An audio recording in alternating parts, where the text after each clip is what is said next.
Hi, Leila from Murlo. Welcome back to our channel. If you've been following along, we've been working with some alpaca fiber, and we've taken it from washing it to carding it to spinning it, and now we're at this stage where we're going to ply it. I'm going to show you how I set up my Ashford Traditional to do the plying, and just a few hints on how to ply a really nice balanced yarn. Let's get started. Here we've got the jumbo flyer on the Ashford Traditional, and I'm using the second whirl here. That should give me about 9.5 to every one spin, and then the other part of the drive band goes on to the bobbin. When I set it up, because I spun everything clockwise, I'm going to be plying counterclockwise, and I set up that tension to be quite hard to pull against. So the spools are all set up going the same way. That way they're either coming all off the top or all off the bottom. I don't mix match them.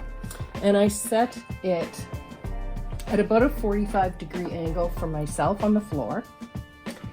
I'm just going to gather my ends. Now let's just talk about the twist for a minute here.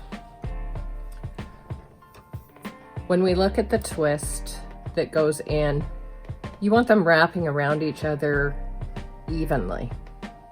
My right hand is what controls the singles.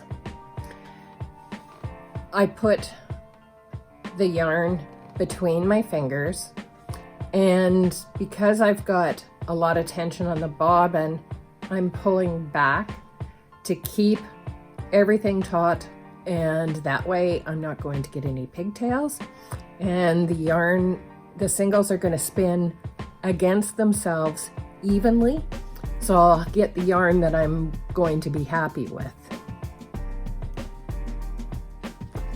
Okay, so now I will count when I'm treadling. That way then I can figure out what my balanced yarn is and how far I'm pulling back, how many treadles I do. So perhaps I'll do 4 treadles and let it go back in on the 5th treadle, always holding my hand in the exact same spot. I'm just going to pull from the bobbin to check again. And that is hanging perfectly balanced. Let's do this, and then we're going to count our treadles. 1, 2, 3, 4, release on 5. Release on 5. I'm just going to keep spinning, and I am counting. You'll get a rhythm, and you maybe won't have to count.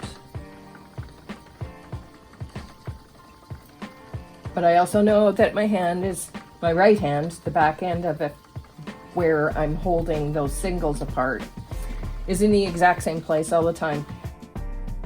As you stop to advance the yarn onto your bobbin, that's a good time to check to see, is it still going to be a balanced yarn, which in this case it is, so I'm happy with that. I'm going to continue to spin up the rest of the singles.